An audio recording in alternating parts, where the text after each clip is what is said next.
Hi everyone, and welcome to the first ever Get Dope Unmasked sessions. So this is a monthly webinar and we have guests in each time, and it's just a lovely opportunity to sit down and spend an hour chatting about all things ADHD. Now today we're talking about ADHD and relationships, so we thought who better to have on than our brand new Get Dope ambassador and her lovely husband. So welcome, Nicole and Benaiah. Thanks for having us, though. Eh? Yeah, thank you for being here. Now, I'm going to guess that every single person who's tuned in now knows your story and was like me, like cheering you on from the sofa. But just in case there is anyone who doesn't know your story of how you met, do you want to tell our viewers? You go. Yeah, no, babe, you go, please. No, I'm thanking you.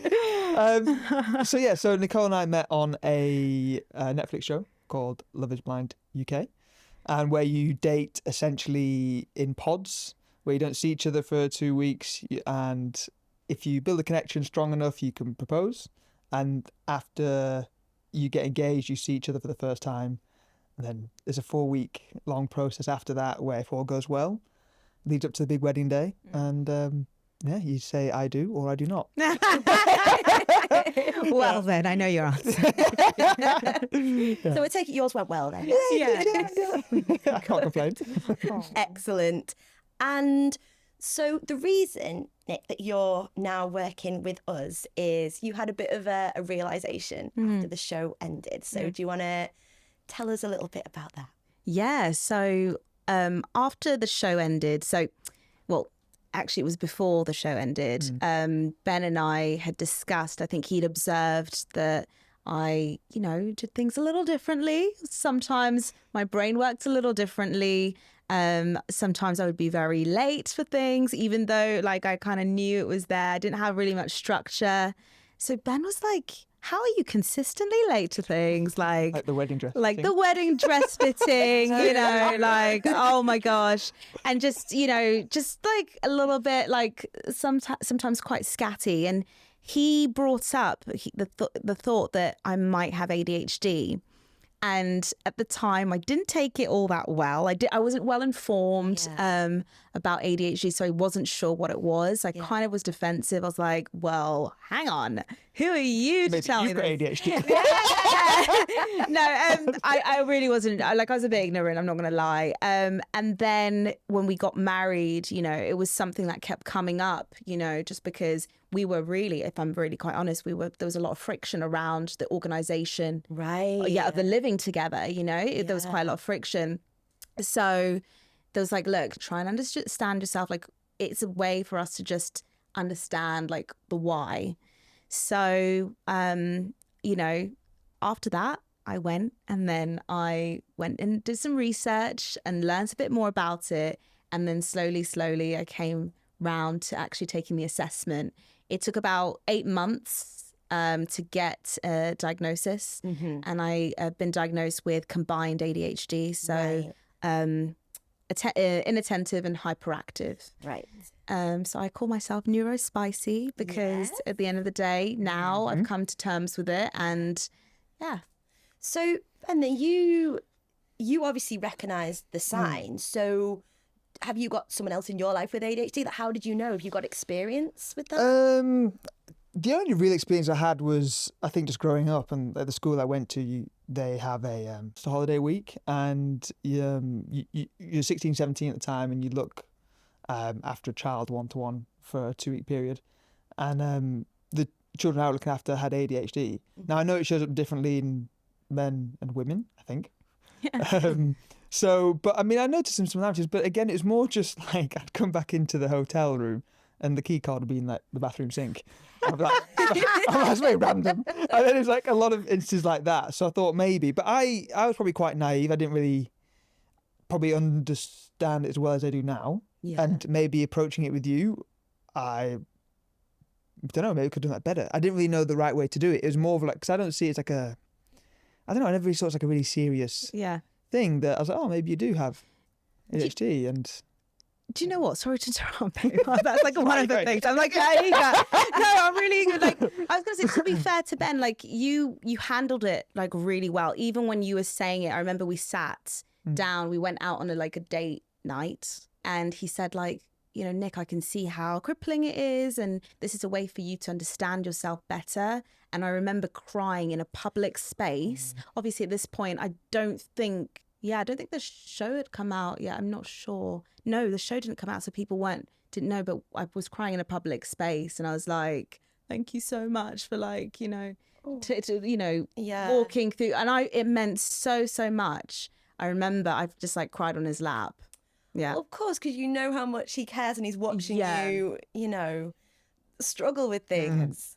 So you've mentioned lateness, for example. What are some other differences? Because I assume you identify as neurotypical, and there's often a lot of couple differences. Yeah, I think organisation. Yeah. Another one.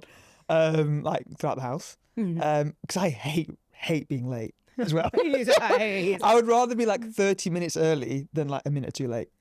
I know it's a bit odd, but it's just and then a lot of maybe scatterness with things, leaving things all over the place, losing your glasses, and I remember you forever losing your car keys, so I put a hook up next to the front door, so when she came in, just hook your car keys up. Hook is never used. Hook on today. Did you? Okay. Yes, I did. Is it? Yeah. Because I thought on the coffee table when we left today. I will double check. Yeah, maybe I thought I did, but I could be wrong. I think I think you might be right. Yeah. Yeah. I've seen that. Yeah, I think it's organisation ultimately, because Ben is really organised and really structured, and obviously, given his previous lifestyle, he had to be very organised because of moving around everywhere. So I really struggle. It's so funny because at work I am completely different. I'm very on the ball when it comes to organisation. Bar, one or two meeting slips here and there, happens. Of course. But more or less, when it comes to deadlines. So in your workplace, as far as you know, no one would have noticed then that you had ADHD? Do you know what? Before I got diagnosed, no one would have noticed. But after I got diagnosed, something happened. I started feeling really comfortable and slipping more at work. In terms of the mask that I'd always held up. Wow. Just suddenly, I felt relaxed to be me now. Right, yeah. In essence, whereas that kind of, you have to be performing. I've just eased a little bit, So you were masking then? Oh, for a long time. 100%. Masking a lot. And, to the point where it was everything was very rigid. Right. And even, dare I say, my management approach was very rigid. Right. But as soon as I got diagnosed and I dealt with the emotions of the diagnosis, I found myself just comfortable with making mistakes and making errors. And I'm not saying that I have to be always making errors. I'm not saying that. No. But what I'm saying is I'm feeling like I'm beating myself up less about it. Yeah. And recognizing that, okay, I don't always have to be on, Yeah. And that's okay. Yeah. It is okay. And you think, just being able to put a name to that and take ownership of it, that's quite empowering, isn't it? Yeah. And I guess now I know how to live, I guess, in some ways authentically, right? Authentically me. And I can let that quote unquote mask slip, being a little bit disorganized here and there, whatever. How can I now manage it in a way that I can feel authentically me? That's the kind of balance I want to get. I want to be able to feel okay with not being, to the book, but then also be okay, well, I have to be accountable. I can't be late to things. I can't always be, just scatty, disorganized, where's the line? So I'm trying to navigate. That's my next sort of.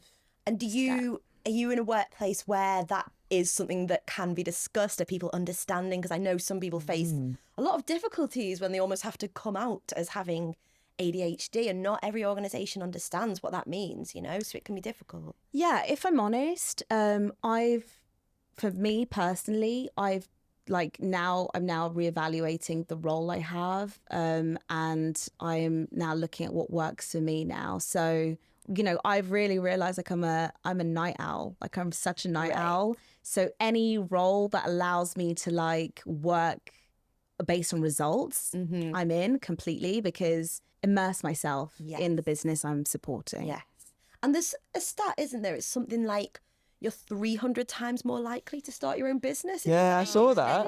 Yeah, Really? Yeah, it's Being like successful such a. Yeah. I think it's that bravery and spontaneity. Oh, she can speak. I think so. It's a it's a really also positive thing. Yeah, the hyper focus you mentioned to me. You just tune in. Yeah, like, Get those done. you know, we've been trying to do some work together sometimes, and like he's like, oh, you know, do that, and then like I just been enjoying it, just getting on with, the task. Like if I know exactly what I'm meant to be doing, that's it. I'm like a machine, and I can just go.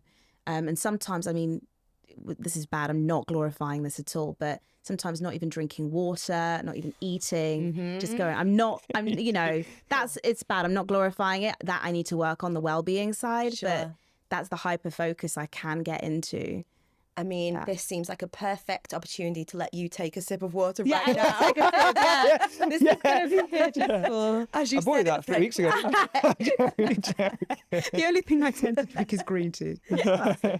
I'll give you a second to drink that while I keep. Ben, are you a night owl? No. So this again is like another one of like the differences Nicole alluded to, like the friction early days. It's just trying to find the balance. And so Nicole doesn't need to be a morning person and I don't need to be a night owl. And it's just allowing each other to be that. And trying to make things work where we can be on time for certain things. Now I'll set like timers. Right, when she's ready by this time, have a countdown on my phone of like 3 minutes to go, 2 minutes to go, and that kind of, and you're like, oh. And I'm like there with all my shoes in the air. Like, like if it's a wedding, like come on, so. You say we've got 5 hours to get ready. You spend like the first 4.5 like dancing. And, it's just taking a while, and then you're like panic. So that's I don't even know what I'm doing.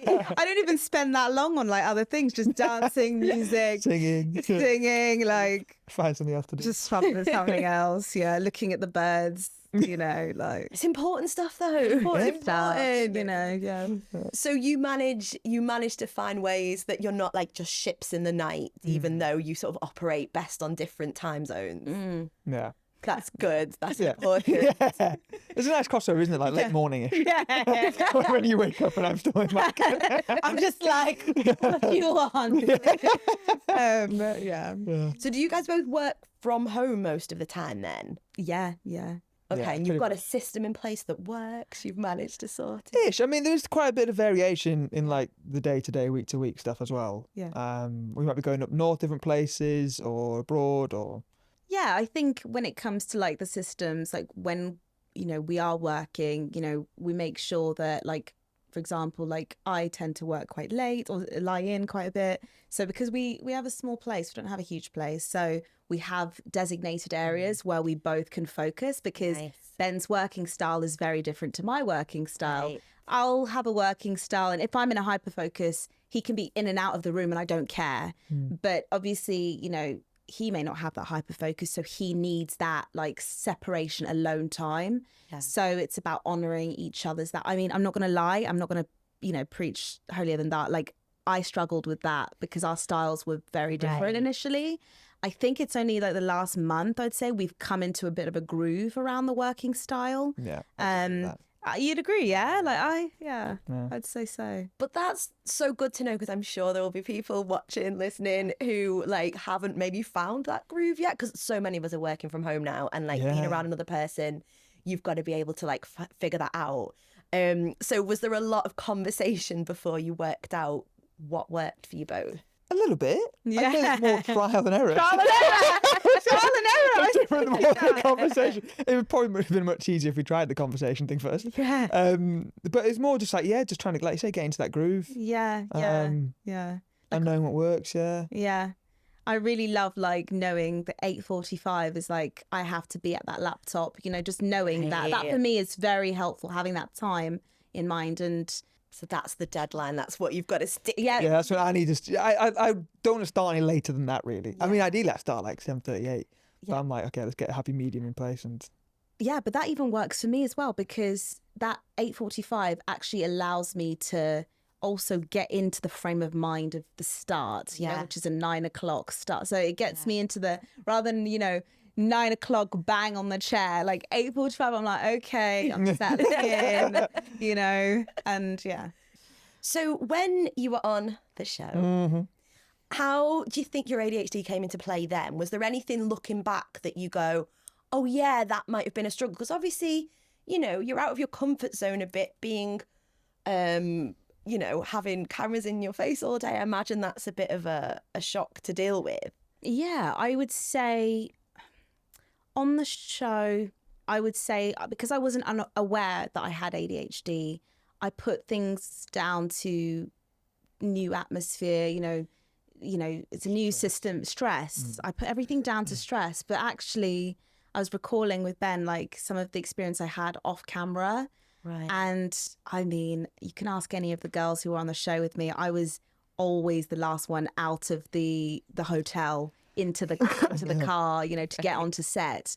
And maybe this is just more fashion sense than ADHD, but like I just, I rocked up in like flip-flops for the proposal day, and I was like, but they were like, no, so one of the girls said to me, no, Nicole, you are not wearing flip-flops for your proposal day. You are going back. It's not that casual. You're going back and you're putting on something a little bit more, so. Big day. Yeah, a big day. So just things like that, really. And what else? I mean, yeah, off camera as well, sometimes the production will give instructions that are verbal, and I really struggle sometimes with verbal, especially when I'm anxious. My ability to retain and compute verbal instructions is increasingly hard. So sometimes they'll be like, can you move there and then go here and then there, and it's like it's all too much, and sometimes I'd feel so overwhelmed and I just cry. And there was one of the contributors, one of the girls who wasn't shown, and she was very, very encouraging and supportive, and I think she could tell that I had ADHD, right? But she was very supportive, and yeah. Oh well, it's good that you had that person. Yeah, definitely. I mean, in contrast, Benaiah, like, how did you find it as someone who is neurotypical and maybe has like a different, mind works in a different way? I mean, yeah, it was very emotionally intense, especially in the pod stage, So I can't imagine how much harder it was for you. But for me, yeah, it's very emotional, very intense, back to back. The way I think maybe an element of your ADHD was appealing as well in the pods, just because you were so like chatty. And so you had so many things to talk about. I was like, well, this is easy conversation. Yeah, I think the hardest bit for me was the pods. Yeah. I mean, obviously, when we, as the viewer, watch the show, we see everyone taking their little notes and writing things down about people. And when you said that, then I feel like your bit of paper would have been like... You lost it. It was so funny because with Ben, our conversations were like mainly from the question sheet. They were. But they were good questions. They were good questions. Yeah. They were good questions. Important. Oh, so they give you a set of questions? They gave us some questions and we were like... running through them, and we digress here and there, but like sometimes I'd be like, hey, this guy is on that sheet too much, like let's just good question. I remember asking a question once. I thought that was a good one, and you go, are you reading that from the book? And I'm like, no. It's like, what book? So just because I think people might want to know, also because I want to know, what sort of questions did they want you to ask? It was a way to really cut the small talk and get down to the things that matter, And one of the questions that made me really connect with Ben was, I asked this one question because it's been, topic. I said, look, if you were if I was the breadwinner, how would you respond? And vice versa. And he was very receptive to the fact that a woman could, potentially be a breadwinner. Like he had that kind of mindset that was around, not equality, I don't want to call it like fairness, equity. Yeah. And that meant a lot to me. And I really, really got to understand, okay, I'm not saying there are little things here I'm a bit traditional on, but actually like in the grand scheme of things, I do appreciate women's rights and men's rights and the bridge of that together. So I think these kind of things we're aligned on. Yeah. Yeah, the questions covered a whole range of things. Like, financial, communication styles, parenting styles, family background, social circles, religion. Yeah. So it's all like, quite important Yeah. values and principles to talk about. Well, they are. Yeah. They are. It is like cutting all the cutting all small talk out, as you Yeah, say. exactly. Yeah. Yeah. And that was good because I thought going into it, it'd be like, oh, what's your favourite colour? And you'd be like, green. I'm like, oh, same. Let's get married. But it was obviously a lot more in depth, than that, which really helps. Yeah. Sometimes, I mean, I love when people bond over things that I think, really? Star signs. Star And signs. I'm not naming names, but someone's grandparents had the same names as Oh. each other. Freddie. Shout out to Freddie. Shout out. So they're just generic names. Is it Mary or something? Little Mary. Oh, yeah, cool. All right, that's good. That means you should definitely get married. Yeah. Cool. Love you, Freddie. Oh my God. Love it. So you guys travel quite a lot, right? I've just got back from a holiday with one of my ADHD besties, and she lost her passport. Of course she did. Of course she did. How many times have I lost mine? But I just wanted to know what travel is like for you, because it does take some organisation and it does take planning. So how, for two people who love travelling so much, like how does that work out for you? Yeah, so I'll be honest, before the show, I really started my having trips. I won't call it traveling, right? Because I didn't do like a whole 7 months somewhere, but I did have trips, and that's when I started doing a lot more solo trips myself. But when I spoke to Ben about how he traveled, I felt very inspired by that, because that's something I wanted to do so much more of, and I felt confined to the corporate world. And now that, obviously life isn't so confined, I guess I'd like to say, thank God. We can do that a lot more, but we have different styles, I'd say, because I'm quite like, like free-flowing in some ways. And Ben is a lot more structured. So it's about coming to those like compromises and understanding. I'm still navigating it, of course. I have lost my passport a few times, not going to lie. So I won't, I think you handed in your passport a day before we're supposed to fly, weren't you? I know. So you can fly. I literally, oh my God, yeah. I accidentally handed it over somewhere to an official embassy, and I was like, oh my God, what have I done? I was talking, chatting, and I said, bye, and then left it. And then apparently once it's in there, they have to post it back. So I missed the trip. Ben went solo to... friend's wedding, school friends. Yeah. We postponed it, didn't we, for a day? Yeah. So we cancelled flights. Yes. But put them back 24 hours as late as you possibly could. Yes. Went to the embassy. Yeah. To no avail. But we met Stephen Graham there. Yes, we did. Yeah, we did. It's so funny because he was there randomly. ADHD as well. I mean, worth it for that. It was, yeah. It's pretty cool, right? It's the benefits of ADHD. Exactly.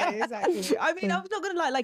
It is one of the costs of ADHD. It's quite crippling. Like we spent so much more money because of that mistake, that was made. And I've had parking tickets that because of it, Didn't change your dress. Because I didn't change my dress when I moved house. There was some things that, they're hidden costs to ADHD. So I know I'm smiles now, but I'm not always smiling because of it, Yeah. It's such a real thing. Like, I think they say on average ADHD tax costs people some like £1,600 a year. Like, it's a lot. It's a real thing. Yeah. And it's, it's stressful and it's expensive. And I think people do treat it maybe as a bit of a joke thing, and it's not. Like, it really can impact you. Yeah. It is a big thing. Yeah, and what I'm coming to understand is that there's scales. Everyone will exhibit some levels of disorganization and all of this. I mean, it's natural, but with ADHD, it's like you have that three times or 4 times more. I mean, in a day, sometimes Ben will be like, there are more instances of it, right? Than usual, than you've observed in the past, right? Yeah. Do you find it changes? Do ever like periods in time where it gets worse? Mm-hmm. Yeah. Yeah, the periods of times when I'm anxious, like something's making me anxious, then my ADHD symptoms heighten. Right. So my inattentiveness heightens, my hyperactivity will heighten. So it's just about now, obviously, with yoga and everything like that, I know that I was doing yoga beforehand, but it's actually helped me manage my hyperactivity. I didn't know that. I was just doing it, but it helps me manage my hyperactivity. But now it's this inattentive piece that I'm now still working on and trying to kind of get to grips with, because, That's so amazing that you were already doing something without knowing, like, this is something that really, like, grounds me and helps me. That's incredible. Yeah. And then when you found out about your ADHD, what were your reactions from friends and family like? You know what? Sister was like, I told you, I knew it. And I was like, right. She said she always knew this. My best friend said, Nick, like, no surprise, like, literally. But they don't love me any different. They, you know, they are so accepting. And, you know, they help me sometimes. You know, I had a friend just a couple of days ago. I was really down. This is a bit personal, but I was feeling like my mental health was struggling, you know. There was a lot of negative self-talk, and she said, even on the call, even though I was trying to help her and advise her, she could sense something in my tone. Right. And she said, this is not the bright-eyed Nicole that I know. And she really snapped me back into focus. She said, this is who you are, Nicole. You are beautiful. She listed positive things about me. And I just thought, you know what? Like, thank you for seeing me, you know? We all need someone like that. Yeah. In our lives, for sure. Yeah. Beautiful friend. Yeah. For sure. And I think as well, like, what we often find, people with ADHD have such a heightened sense of empathy. And I feel like you're someone like that who, like, feels things. I mean, is sensitive. Not all the time. I will tell you this. Not all the time. Not all the time. I will say that, like, I don't know, but sometimes I can get so, like, into my own stuff. Yeah. That sometimes I miss what's going on elsewhere. So sometimes, you know, like, you know, because of my hyper focus on the music, for example, when I'm driving, I might maybe accidentally cut someone up, but not even hit an old lady. You know, no, not hit an old lady. No. But, like, cut someone up, but I'm not doing it because I'm, like, angry behind the wheel. But it's because I'm just in my music, and I'm just so that other person might be thinking, this person is absolutely inconsiderate, you know? And they're just seeing you, like, they're probably seeing me in a way that I'm not seeing myself. Right. So sometimes I have empathy on certain things, but I still have room to improve because I have blind spots. Yeah. So, yeah. Yeah, because you drive like you have road rage without the rage.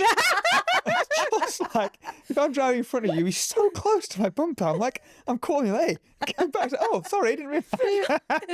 So yeah, like, it's not always, you know, you can have your moments when you are empathic. In those moments, you can really feel. But I have experiences where I am absolutely, like, oblivious. Yeah. And people might say delulu, but hey, you know, like, yeah, we all have those moments. We all have that. I think that's fine.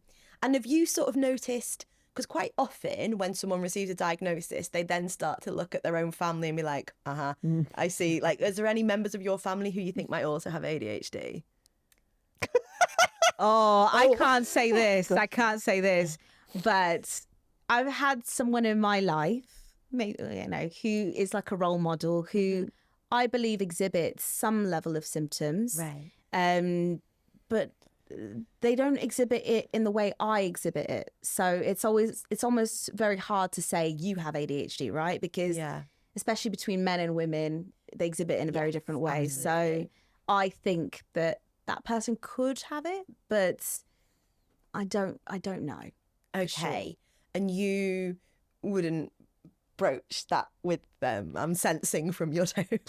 You know, again, there's a cultural element. I don't think this is discussed enough, but when I got diagnosed, and I shared my story on Instagram, you know, I had relatives not support that, you know, some saying, look, you don't want to be putting it out there. People are going to associate you with a problem, you know. Yeah. This kind of, for me, feels very backward thinking. Yeah. So, but that's not to say it's, you know, I just think that there is also this element where in certain cultures it's not taught or informed. And I think there needs to still be some level of work of educating and saying that actually, like, let's not even call it a disorder. Like, let's call it a way of being. Yes. You know, a way of being. And it's so interesting. I listened to this, like, podcast the other day, and this lady was saying it's about like with ADHD, you're like in this energetic field. It's a different realm of energy that you're absorbing around the world and around the universe. And I thought that was quite cool, you know? Yeah. Putting it like that feels, Yeah. you know. Well, you're so right about the cultural element. I mean, we've worked with a fabulous woman called Abby, and we interviewed her about, she's a black woman with ADHD, and just the different experience she describes, because there's a real stigma attached to it. And, you know, it's if you're already coming from a place where you feel displaced, or like you have to work twice as hard as your peers already, this other thing like can be seen as like a disadvantage, and actually, you know, it isn't talked about enough. And the fact that you're talking about it is just so good. And I know there'll be so many people who will really respond to that and feel that they can be more open about their own struggles. I think it's really important. Oh, I think a lot goes undiagnosed in women, doesn't it? Yeah. Maybe the signs aren't as clear. Yeah. I don't know. Yeah. And I think almost it's like, you know, if you're like, for example, if your parent has been told this is the way a good behaved child is supposed to be, and you're this child who's a little bit like brazen and this and that, especially societally, like girls are meant to be a certain way societally. And I remember as a child, I was very like athletics. I used to win a lot of races. Right. That's hyperactivity now. I would like see a finish line and I was like going. I think we had a race. We had a race. And you beat me, I'm not with you. You're so I mean, you've got no competitive, though. excuse. You've got. I know. I think I was just surprised. At the start, I was like, oh, I'll go like 50% here. And I was like, oh, by the time it was too late. It's Hampton Court, mate. Yeah, it was Hampton Court. Yeah, just recently. Yeah, like you know, you know, societally, girls are meant to be a particular way, and if you don't conform, if you're a bit of a tomboy, maybe. I used to love engineering, mathematics. I used to read like multiple books around just pure maths and the way, you know, things worked and stuff like that around the universe, and that maybe had been seen as a bit weird or odd, or you know, because you just didn't conform. I was told off a lot in class because I was chatty all the time. You know, sent out a couple of times. You know, these things. You know, like yeah, and I think girls, I mean, we're just told from a young age, like, this is how you behave, this is how you have to appear in the world. Whereas, you know, if a little boy is running around smashing things up, it's like, you're just being a boy, like, cool. Yeah. So it doesn't get picked up, you know. And I think there's a lot of women now who are in their 30s who are finally getting a diagnosis and realising, like, oh, actually, this is a huge part of me. So, like, I think certainly for our Get Over community, that is a lot of the women that, like, are part of it, you know, because they're having this whole journey, which is really exciting and a bit scary, I'm sure. So did you find going through the actual process, you said it took you 8 months. Yeah. So that's not too long? Not at all, no. And like, what was that like? What, for anyone that might be listening who hasn't like gone through that, what did that look like? So I inquired via the NHS. But, you know, being quite frank, I feel like there are people, you know, the list is so long. The waiting list is at 2.5 years. And especially in the area I was living in. So what I thought was actually, you know what, there are people who will need that diagnosis who don't have the option to go privately. Yeah. So I took the private route. And if you can, and if you can afford to, or if you can't, you have the means to, I recommend do it. And basically the process is you do interviews, they interview your family, they do questionnaires, you filled in questionnaires, and then I do an interview, and then they're asking loads of questions, and basically, they then tell you then and there if you had it. The lady said to me, literally, within the minutes of talking to me, she knew. And I thought I was doing really good. Get the mask on. I thought I had the mask on. Yeah, I thought I had the mask they were on. trying to catch me. Yeah. But she asked me. So the way it was is she asked me a few questions here and there, and I didn't quite always directly answer the question. Oh, so maybe like this. So maybe people are listening, thinking, Nick, just answer the damn question. Like, yeah. So isn't that interesting that she knew right away though? Yeah, she did. Yeah. Along the process, did you ever think like, oh, maybe, like on the process of going to NHS to that final result. You know, when you get in the questionnaires, you're like, oh yeah, oh, this all makes sense now, or not. Yeah. Like, I mean, as soon as you spoke to me and then I went and did research about it, like the first things online, I thought, oh my gosh, he's right. But I was like, hear that at the no, you didn't hear that at the time. No, so yeah, he didn't hear that at the time, but baby, you were right. No, it's good.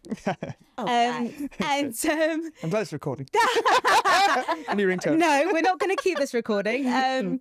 So yeah, but it was really good to have that understanding. Yeah, I knew straight away from researching. So then actually getting the diagnosis felt more like, okay, let's just put it in something official. Yeah. Just so that it's there. And I say this a lot, but I genuinely mean it. Like, I think that the diagnosis is really for that person who's doing it. Yeah. Because at the time, I thought to myself, well, I've always lived life the way I am, you know? But ultimately, by having something to give you, it allows you to make sense of a world that you didn't really always have a cognizant understanding of. Or, you know, so I felt better. Good. I think, guys, we might have some questions. Oh, yeah. Ooh. Are you ready? Yeah. Uh-oh. I know. Strap in. Do we really? Ooh, right. Okay, Nick, question for you. So what positive qualities do you think your ADHD has given you? I would say probably an ability to let things go. Yeah. Yeah, to let things go. Like, unless someone is really, really reminding me on a constant basis of a particular incident, say something really traumatic happened, right? Yeah. But actually, like, I'm fairly good at letting things go from like the inner being.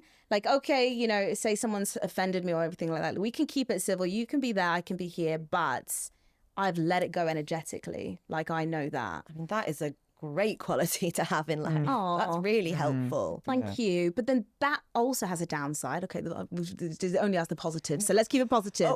Let's keep it. Hey, we can talk about the downside if you want. The downside is that because I forget, sometimes it means that, like, or let things go / forget, whatever one we can call it. It means that sometimes I can then get back into situations that are not always the most conducive for my mental health and my being. So I'm like, okay, I need to really, really take extra steps to make sure that I hold on to things that really hurt me and harm me, so that I don't repeat that again. Yes. You know, or you know, those actions. Yeah. Absolutely. Okay, we're ready for the next one. Good answer. Okay. Would you ever do a TV show together again? And if so, which one? Could you answer this? No, you do it. You answer. Oh, this feels exciting. I know the only one we've talked about, just because we're probably quite chaotic, would be something like Race Across the World. Where if we were doing that, I don't know how we'd get on. I just don't know. Yes. Please so Nick's put us like there. hyper competitive, whereas I'm not really. So I think if it was like especially a race, We'll win. We're getting to the finish line, hell or high water. I think this is the perfect combo because you've got so much travel experience. You've got that competitive edge. and chaos and probably more. So the dynamic would be, I don't know what the dynamic would be, but I think just to see that in that environment would be entertaining, wouldn't it? I just don't know what would happen. I think I'd stress you so out. You'd be like, that's it. I auditioned for series 1 of that, you know. Did you? Yeah, but my friend who went for it with, neither of us can read a map, so I think it was the Oh yeah, that's the thing. You can't read your phones, you have to read a map. Yeah, well, you know what? I am like really bad with bearings. Like, I'm really bad with bearings. Good start. Awful. Yeah. Good start. Awful. So left and right, you don't, Yeah. do you? Yeah. So if we're going on like runs together, I'd used to go, all right, left here, and you go that direction. I'm like, no. he has to do this. So now I point. I go that way. That that way. I mean, this bodes very well, and I will watch the heck out of this if you do it. Does your ADHD ever cause the two of you to have any arguments? Yeah. Yeah. I think that's probably like the main cause of our argument. Really? Yeah. Yes. Yeah. I think exactly. I think probably some way to go in terms of understanding as well. Love you. You told me to say that, didn't you? No, because again, it's like obviously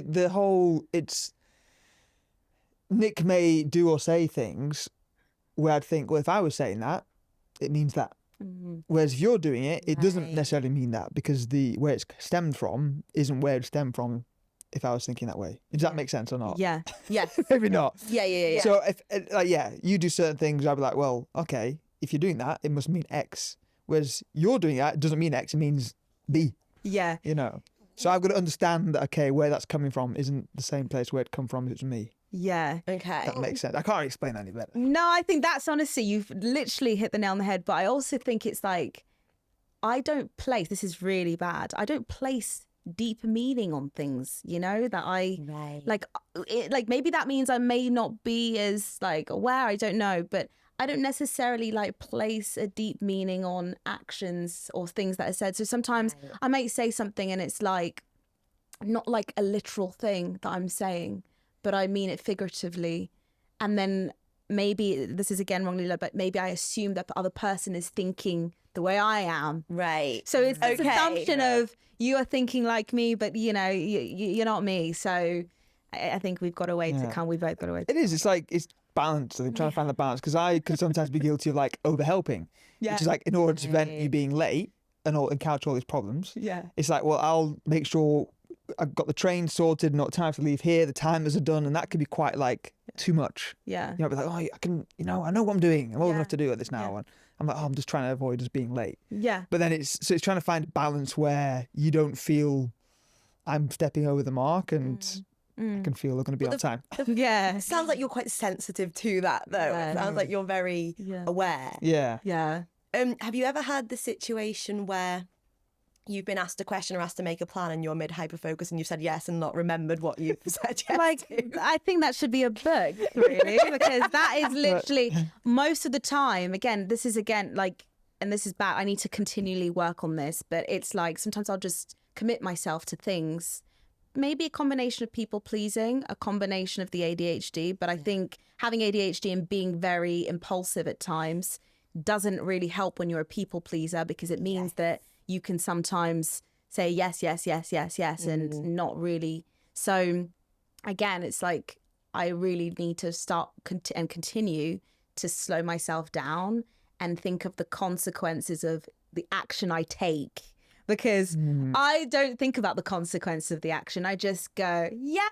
And then it's like, and then the day's here. The day's here. And I'm like, so I need to slow down to think about that. The consequences is after for me. I'm like in the moment. Sure. And I think you will not be the only one at all. Yeah, we had 4 things booked today, didn't we, at the same time? Okay. One of the comments just says, cutest pair, honestly. Oh, thanks, Mum. Thanks, Dad. Okay, so question, what's your number one relationship tip in making it work and being strong together? Right, I honestly would say, like, we both have, like, just try not to give up on each other. I think ultimately when you are navigating the world in different ways, it's easy to think of your partner as not for you or with you. And actually, ultimately, they just think about things in a different way. And it's about making sure you can remember why it is that you connected and still see the best intentions of that person behind their difference that may be causing friction. I think that for me is like the thing I need to ingrain in my heart, ingrain on my, everywhere. Yeah, taking it back to why you fell in love. Yeah. Ben, have you got anything to add to that one? I think it's very good. It's a similar sort of thing, really. I think knowing how to repair well from conflict. No, because it's true. Because even if you were living with your best friend, you're going to fall out about something. And the same when it comes to, romantic relationships. You're going to argue at some point about something. And it's how do you, like you say, commit and you persist beyond that, repair. And I think we're okay at that. I think because there's always a moment where we'll either make like a little laugh at the end of it or a I get that. Oh, so if you think that's a repair, then I love you then. Oh, is that not a repair? That's what I get the. I'm like, oh. This is how you learn. I'm glad. We've got one for you, Benaiah, actually. Mm. So, did you do some research to better understand ADHD? I did. Well, yes. I know. I did, yeah, at the beginning, and I've probably done a bit more as time's gone on. And what's actually been fascinating is that for the last several years, I've like done therapy, different counsellors, and I think recent like reading up has given me the revelation that I might need to change counsellors who have experience or knowledge of the ADHD field and how that works in a relationship dynamic. Yeah. Because maybe the counsellors I've had in the past don't understand an ADHD and a non-ADHD pairing. Yeah. And it's like, wow, I did some research and it was like, wow, okay, this makes so much sense about why I'm feeling a certain way in this relationship. Whereas other counsellors might have said, well, that's just not working, you're just not compatible, blah, blah, blah, blah. It's like, well, Right. okay, now I know what certain triggers are from ADHD and non-ADHD partner. So going forward, yeah, it's probably wise to find somebody who has a bit more experience in that field. Yeah. I think that's very, very good advice. Yeah. Absolutely. You know what's interesting? Because I look at you, babe, and I really admire a lot of your qualities in terms of like the organization and everything. Like I admire those qualities, and I sometimes I want to just be like that because it will make things so much easier. Like, yeah, it'd be so easy. Like it'd be just seamless, you know. So yeah, sometimes I do think that, but then I've come to There's a realize shadow side to that as well. What's that? There's a shadow side to that as well, isn't Yeah. there? Like you said before, you've got the pros and cons of each kind of trait. Yeah. So maybe it's a good balance. Keep telling myself that. I love you. And actually, on that note, do you know any other couples where one is neurodivergent, one is neurotypical? Is there anyone that you look at and you're like, oh, how are they managing? Yeah, the recent one I suppose is like Ollie and AD. Yeah. Ollie that I know of. Yeah. That's Ollie from the show. Yeah. Obviously he's got ADHD as well, and yeah, I think that dynamic. Yeah, I think Similar. with men with ADHD and women who are neurotypical, I tend to see it feels, I don't know, this is just a perception, right? It could be wrong. Like it feels like the relationship seems more harmonious and it feels more like, Right. from the outside perception, it feels very smooth. I have lived experience and I would say no. Well, then there we go. Yeah, well, it feels it, and I don't know, but you know, because you barely see neurodivergent women, and then No, typical. you don't. I think we'll see more and more now. Yeah. I do. Yes. Okay, so I'm not sure time has flown by. I'm not sure that we have to wrap up there, but I just say a massive thank you. It's been such a pleasure to talk to you both. Thank you. Likewise. much. Yeah, it's really nice. Really isn't it? enjoyed it. Flown Yeah. by. Yeah. In the row. I bet you 40% of 45 minutes of this is me going. Wouldn't have it any other way. Thank you. Thank you very much. Much. Appreciate that. Thank you, guys. Thank you.